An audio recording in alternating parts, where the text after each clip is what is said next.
Hello, friends. I hope all are doing extremely well in this tough situation of COVID. I know it's really hard, it's really tough, but still we need to, work on our goals. As I said earlier in my previous classes, that we need to work on ourselves, we need to stay positive, we need to stay calm, we need to just concentrate on what we like to do, our passions, our goals, whatever we can do, sitting at home in this tough situation, and pray God that everything goes well, everything gets fine, everything gets in order. So in last class we had discussed about the test of controls. Test of controls were taken in detail. Now we have to today we have to talk about the substantive procedures, because I already told that though I have discussed this topic in my earlier classes, I took both the topics, substantive procedures and test of control, but still I'll be wishing to discuss them in detail today also. So that is why I'll be starting with substantive procedures today. Now see, what happens is, substantive procedures, like I talked about test of control, test of detail, what the auditor needs to do, then how what matters should be considered, what should be its timing, and in the case of consequences, like if there are probable chances of misstatement, then what should be done, whether alternate audit procedure should be carried out or not. So all these things were taken into account when we were discussing test of controls yesterday, not yesterday, maybe in the previous class. Today we have to talk about substantive. Now what does substantive term mean? See, it's if I talk about the term substantive, what does it mean? Substantive means having firmness in something which is so important, so meaningful, so considerable, or something which has an independent existence, which has a separate existence. Now that is what substantive comply. Now if I talk about substantive procedure, then see, what happens is, like if as an auditor I carry out audit procedure. Now when audit procedure are carried out to find out material misstatements, to find out errors at assertion level. Assertion level means at that level where the management is certifying, where the people of the management, whether it's middle level or lower level, top level is also included. The people of management, the whole team is giving a statement. At that level, that is the assertion level.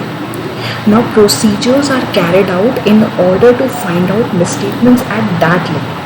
That means whatever the statement management is giving, whatever the statement they are certifying, the auditor needs to check, the auditor needs to evaluate whatever they are saying, whether it is correct on their part, on their extent or not. So if I break the definition, then what will it imply? Audit procedures designed to detect material misstatement, to find out significant errors at the assertion level, at the level where the management is certified. Now substantive procedures further are classified into two categories, that is test of detail and substantive analytical procedures. Now here there is a chart which provides different bifurcations of audit procedures. Two kinds of audit procedures are mentioned here. First is risk assessment, the second one is other procedures. And in the other procedures they have classified further into two, test of control, substantive. Now test of control we have already discussed, risk assessment is also being discussed. This chart is just a summary of whatever we have discussed in the previous classes in this chapter only. but still we have an ongoing discussion on substantive procedures. Now if I talk about substantive, now it is further classified into two: test of detail and analytical procedures. If I further classify test of detail, then there are two categories: vouching, test of transactions, and verification, test of balances. Now in this case what happens is, auditor will design, he will lay out, frame a layout, and then he will be performing substantive procedures for every class of transaction, for every account balance. ठीक है, and what is the requirement? Now here it is written, this requirement reflects the fact that, now what is the requirement here? Whatever auditor will assess, whatever he will analyze, ठीक है, whatever, to what extent risk he is analyzing will be judgmental. It will be according to his professional skepticism, which may not be able to classify or detect all the risks. See, every auditor has his or her own set of mindset, own set of experiences, own set of challenges, professional skepticism. ठीक है, independence level is also varying, it is also different. But see, what happens is, if there are two auditors, auditor A, auditor B, both of them will detect the risk in a different manner. Auditor A may be able to detect majority of if there are loopholes or weaknesses. Auditor B may not be able to detect. This depends upon the experiences they carry. And yes, the second point is that there are inherent limitations to internal control, which sometimes overrides auditor's judgment. There are some inherent limitations. There are risks still associated with account balances, with transactions, even after checking the whole lot of transactions, whether through sampling basis or full audit, applying full audit techniques. Then also some or the other risks are still associated with the internal control, whether 5%, 10%, whatever the case may be. Some or the other risks are still associated, because there are limitations to internal control. You cannot completely detect, you cannot completely extract all the evidences from the transactions or internal control you are auditing. Now, depending on the circumstances, auditor, what shall he determine? He will determine that performing only substantive procedures will be sufficient to reduce audit risk to acceptably low level. Now, this statement has already been it has already occurred in test of control also, and in the initial phase of the chapter, where if the auditor is carrying out audit procedures, he will definitely ensure that the risk is reduced to acceptably low level.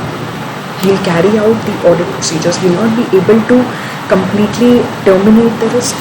He will not be able to eliminate the risk. But yes, he will be able to mitigate the risk. This is the thing which this chapter is trying to convey.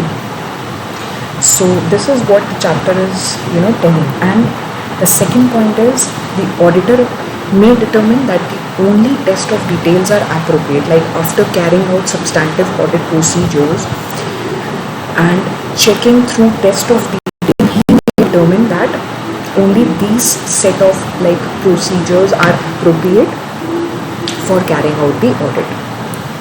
Okay. And even after carrying out substantive audit procedures, he may also go for test of control, because some or the other evidences may be extracted from test of control, which may act as a support for substantive audit procedures or test of details.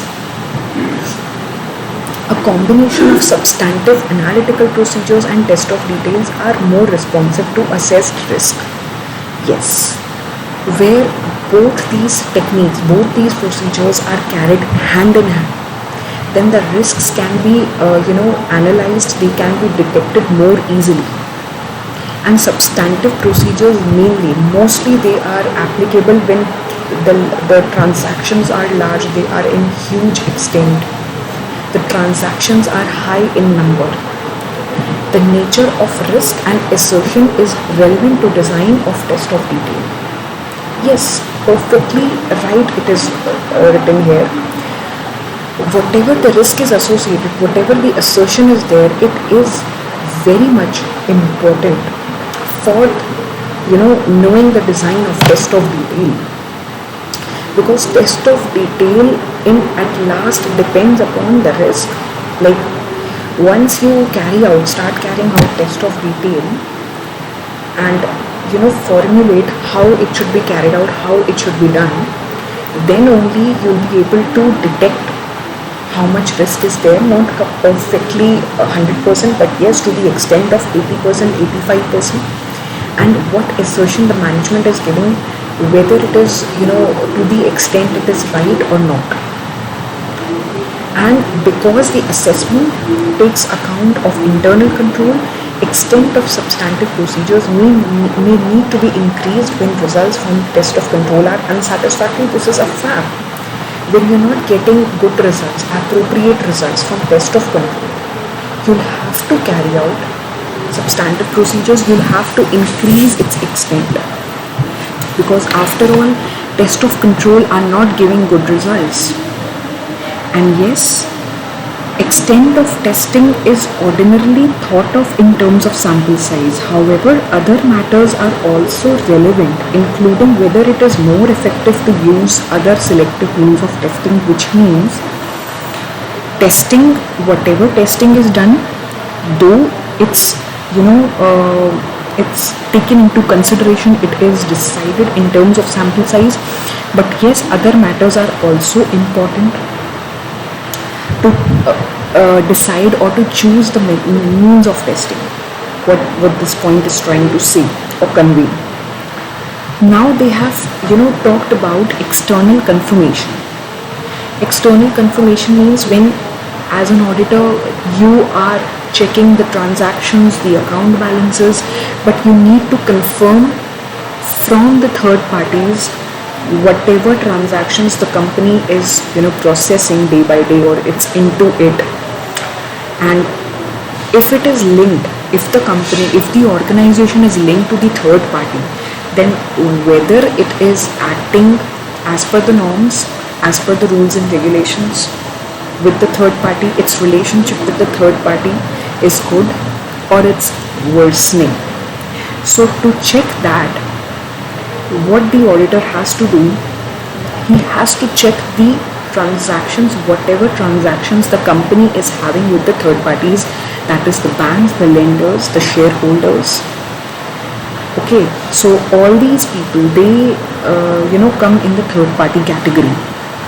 Now external confirmation procedures, they are relevant when assertions are associated with account balances. Like for example, management is certifying that my company has taken a loan of around 200 crore from SBI, and we are very much punctual in repayment of like EMI if on a monthly basis, and our company's property is already mortgaged with the bank, and we do not make any delays in making the payment. We are not we have not faulted any of the payments whatever we have done since the inception of the loan.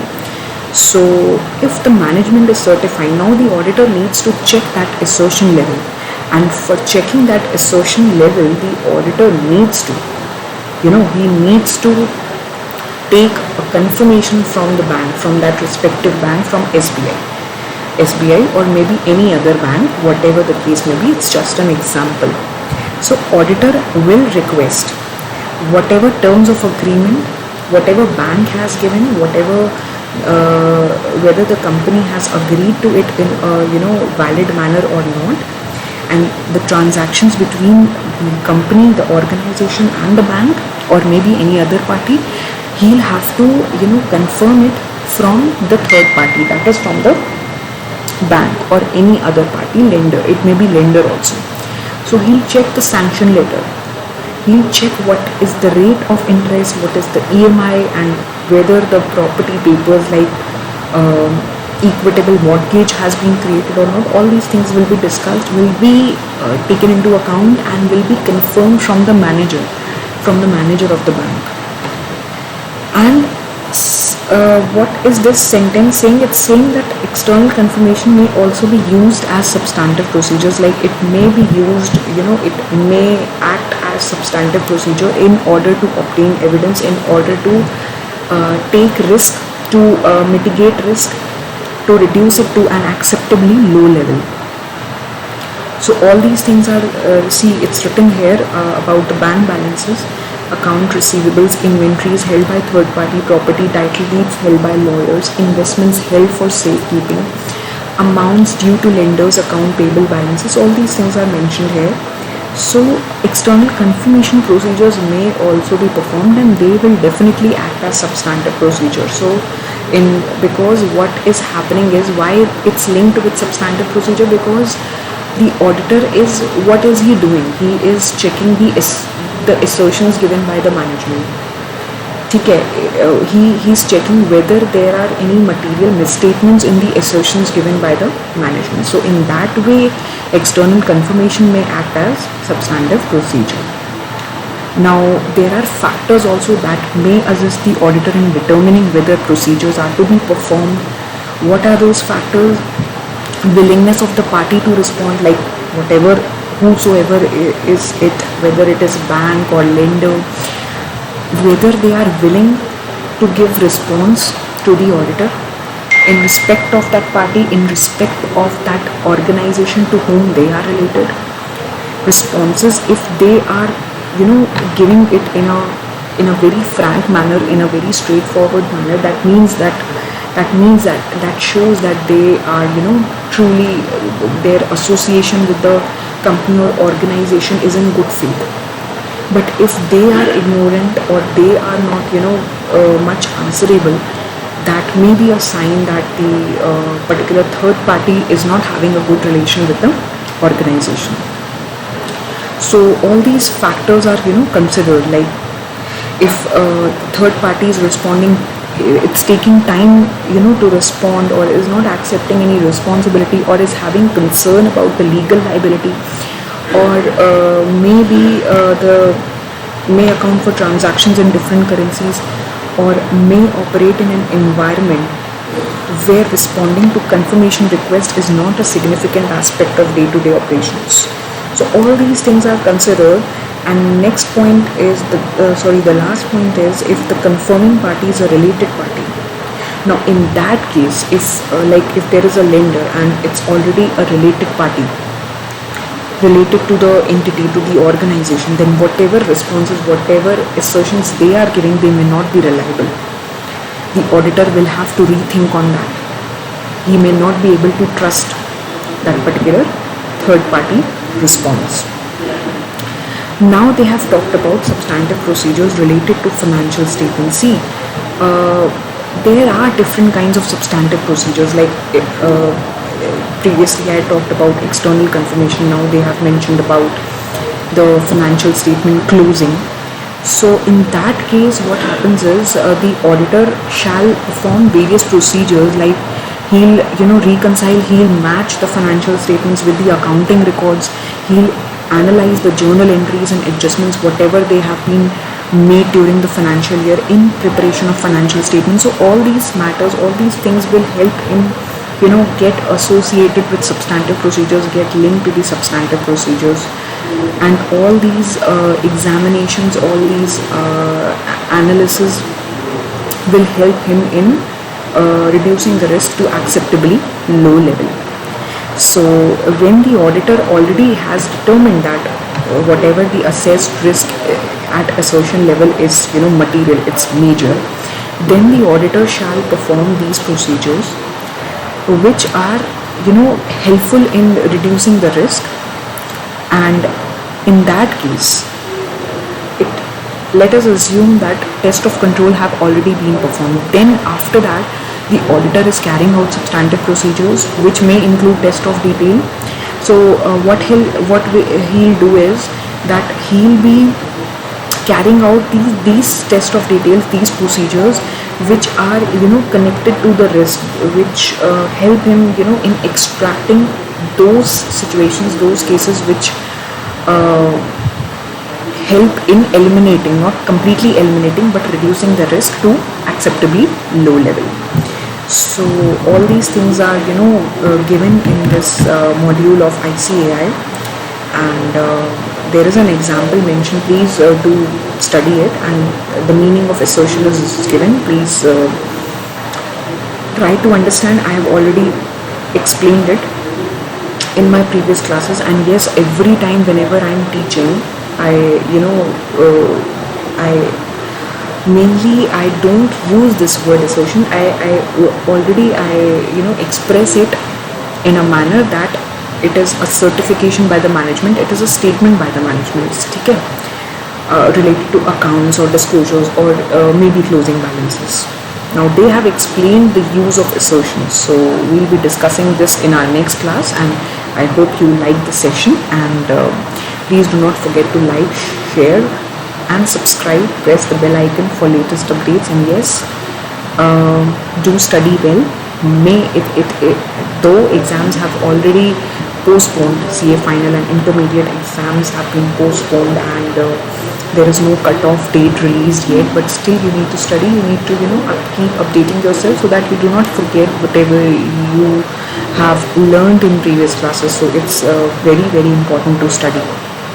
Okay, so we'll be meeting in our next class, and we'll be discussing about the assertions. फिलहाल आज के लिए इतना ही, and yes, अगर video अच्छी लग रही हो, अगर आपको फुल वीडियो इंग्लिश में अच्छी लग रही हो, तो मुझे प्लीज़ कमेंट करके ज़रूर भेजिएगा, और अगर आप इंग्लिश और हिंदी का मिक्स भी चाहते हैं तो उसके लिए भी मुझे कमेंट करके ज़रूर भेजिएगा. So that's all for today. Thank you.